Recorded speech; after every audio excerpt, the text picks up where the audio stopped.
नमस्कार दोस्तों, मैं चार्टर्ड अकाउंटेंट सचिन।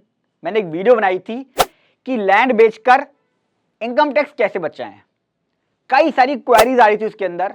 एग्जांपल के लिए, क्या लैंड बेचकर जब लैंड खरीदता हूं तो क्या लैंड जो खरीदी है मैंने नई, उसकी कॉस्ट माइनस होगी नहीं होगी, क्या उसके ऊपर टैक्स बच जाएगा? क्या मैं जमीन खरीद लूं और मकान बना दूं और उसके ऊपर 4 फ्लोर बनाऊं, अलग अलग रजिस्ट्री हो जाए तो क्या बेनिफिट मिल जाएगा? बच्चे के नाम पे ले लूं तो बेनिफिट मिल जाएगा? 2 घर खरीद लूं तो क्या बेनिफिट मिल जाएगा?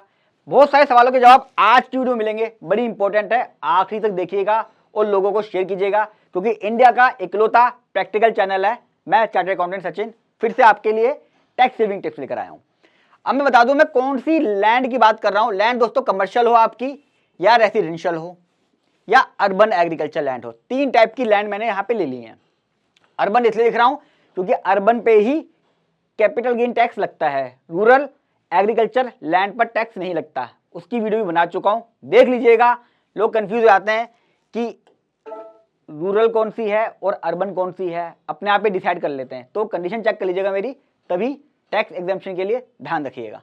इनकम टैक्स के प्रोविजन कौन से हैं? जो कहता है कि भाई आप लैंड बेचिए और टैक्स बचा लीजिए। बहुत ही इंपॉर्टेंट है, आराम से समझाता हूं आपको। एक सेक्शन है 54B, एक सेक्शन है 54EC और है 54F। सेक्शन भी समझाऊंगा और प्रैक्टिकल टिप्स भी दूंगा।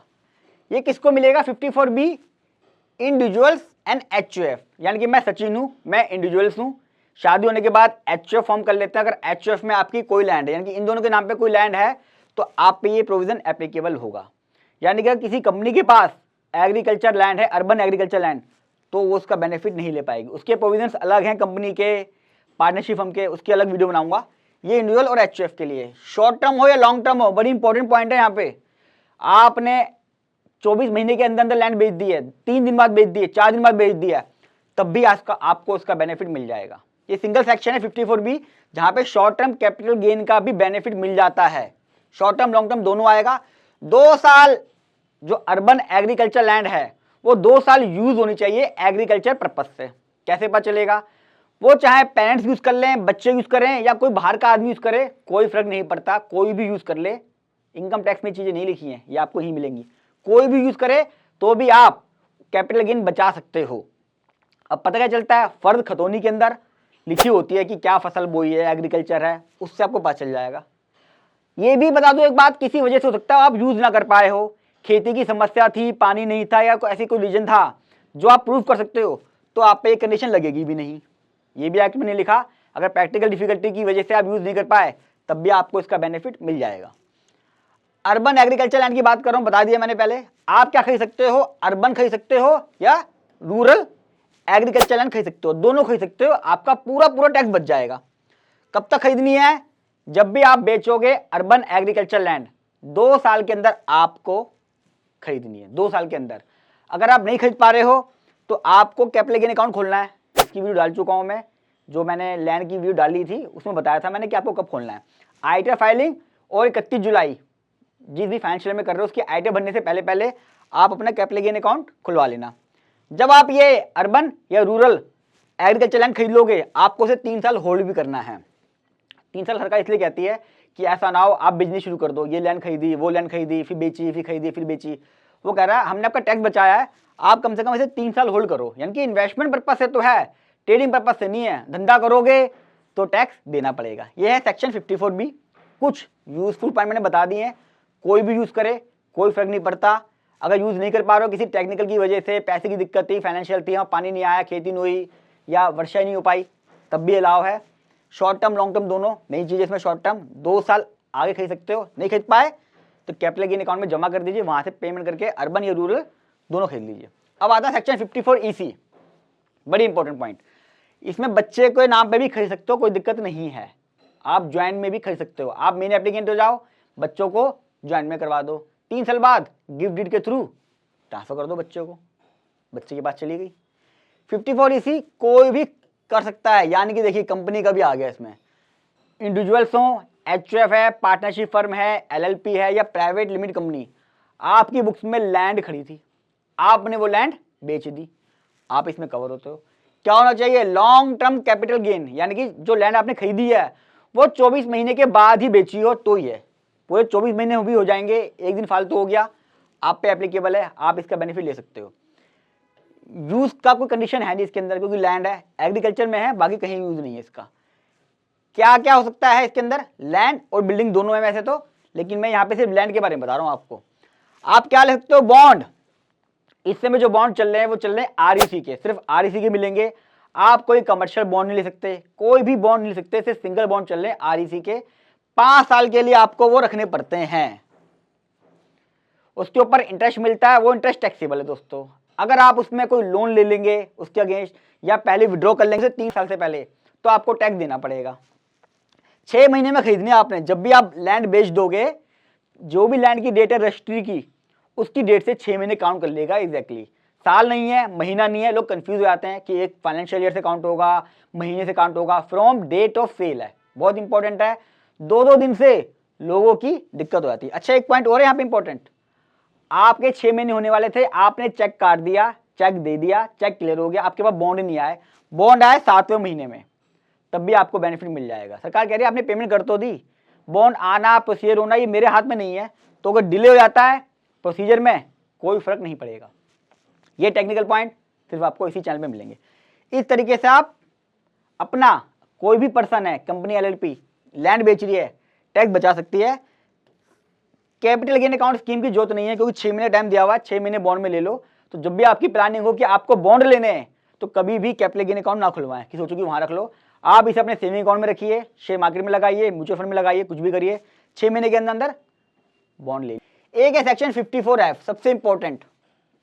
इसके अंदर इंडिविजुअल्स और एचयूएफ को मिलता है, जैसे 54B में मिलता था लैंड बेचने पे। यानी कि इसमें कंपनी नहीं है, एलएलपी नहीं है, पार्टनरशिप फर्म नहीं है, उसका मैं अलग से बनाऊंगा एक। इसमें भी लॉन्ग टर्म कैपिटल गेन होगा तभी, यानी कि लैंड है और वो 24 महीने से ऊपर हो गया है, यानी कि जब खरीदी थी और बेची थी उसमें 24 महीने से ज्यादा गैप आ गया, 2 साल गैप आ गया। इसमें यूज क्या करा लैंड का कोई फर्क नहीं पड़ता, आपने वहां पे हलवाई बिठा रखा है, क्या करा कोई फर्क नहीं पड़ता। कोई भी लॉन्ग टर्म कैपिटल एसेट्स आपने बेची हो, यानी कि इसके अंदर तो shares, mutual fund, jewellery, land है, कमर्शियल है, ऑफिस हैं, ऑफिस भी कमर्शियल होते हैं, वो भी आ जाते हैं इसके अंदर, वो भी इसके अंदर आ जाते हैं, तो ये सब आ जाएगा। आप उससे क्या खरीद सकते हो, घर। कंडीशन ये है क्या इसके अंदर कि जब भी आप इसको बेचोगे, जमीन को, ऑफिस को बेचोगे, आपके पास सिर्फ एक घर होना चाहिए। और सरकार कहती है आपके पास एक घर तो है, एक काम करिए एक घर और खरीद लीजिए। ये आप घर खरीद सकते हो एक और, यानी कि एट ए टाइम एग्जम्पशन लेकर आपके पास सिर्फ मैक्सिमम 2 घर हों। इसमें पॉइंट एक और इंपॉर्टेंट है, ज्वाइंट प्रॉपर्टी भी घर माना जाता है। यानी कि अगर मेरा और मेरी वाइफ के नाम पे ज्वाइंट में है तो एक घर मेरा हो गया, एक घर ही वाइफ का हो गया। घर तो एक ही है लेकिन ज्वाइंट में है तो दोनों का एक एक माना जाएगा। आप क्या कर सकते हो, घर बनवा सकते हो, जमीन लेके घर बनवा सकते हो, फ्लैट ले सकते हो, कोठी बनवा सकते हो, बंगला बना सकते हो, सब कुछ अलाउ है। लैंड लेके कंस्ट्रक्शन भी कर सकते हो। अभी जो लिमिट चल रही है फाइनेंशियल ईयर 23-24 में, वो मैक्सिमम लिमिट 10 करोड़ कर दी है। पंजाबी बाग में जाओगे, लैंड पड़ी हुई है, 15-15, 20-20 करोड़ की लैंड बिक रही है। सरकार कह रही है यार तुम इतने पैसे कमा रहे हो, हमें कुछ नहीं दोगे, 10 करोड़ तक के बेनिफिट देंगे, उसके बाद टैक्स हमें देना। तो अब 10 करोड़ की मैक्सिमम लिमिट कर दी है। इसमें क्या है, इसमें 2 साल बाद लेना था डेट ऑफ सेल से, इसमें 6 महीने में लेना है डेट ऑफ सेल से। इसमें डेट ऑफ सेल से 1 साल पहले घर ले सकते हो, बना बनाया घर, 2 साल बाद घर ले सकते हो, बना बनाया घर, 3 साल में कंस्ट्रक्शन करा सकते हो। यानी कि आपने अगर लैंड ली है तो आप कंस्ट्रक्शन करा रहे हो, 3 साल के अंदर करा लो उसको। घर बन पाया नहीं बन पाया कोई फर्क नहीं पड़ता, आपने पेमेंट कर दी है, ये इंपॉर्टेंट है। दूसरी बात, आपके हाथ में कंट्रोल नहीं है कि घर का रजिस्ट्री हुई नहीं हुई है, कोई फर्क नहीं पड़ता। 1 साल पहले ले लिया, अब कहोगे 1 साल पहले कैसे ले लिया, हो सकता है आपने कोई 1 साल पहले घर ले रखा हो और इस पैसे का आप कुछ भी यूज कर लो तो उसका बेनिफिट भी मिल जाएगा। 2 साल बाद लेने की सोच रहे हो, घर, फ्लैट, बंगला, कोठी कुछ भी ले लीजिए, चल जाएगा। 2 साल का मतलब ये हो गया कि आपको ITR करने से पहले पहले या 31 जुलाई से पहले पहले कैपिटल गेन अकाउंट खोलना पड़ेगा। अब आपने अगर इसका बेनिफिट ले लिया है तो आपको ये जो घर आपने खरीदा नया, एक घर पहले था एक घर बाद में, तो आपको उसको घर को 3 साल होल्ड करना है, पहली कंडीशन। दूसरी कंडीशन एक और भी है, 3 साल के अंदर कोई नया घर नहीं बना सकते। और लास्ट कंडीशन, 2 साल के अंदर एक घर और खरीद भी नहीं सकते। थोड़ा सा बहुत इंपॉर्टेंट है ये, 3-4 कंडीशन है इसमें इकट्ठी। ना तो कोई नया घर ले सकते 2 साल के अंदर, ना कोई नया घर बना सकते 3 साल के अंदर। इसके अलावा इसे बनाओ, कोई दिक्कत नहीं है। सरकार चाहती है, हमने आपको एक बेनिफिट दे दिया है ऑफिस बेचने का, सब चीज़ों का, कुछ रेस्ट्रिक्शन लगाएंगे।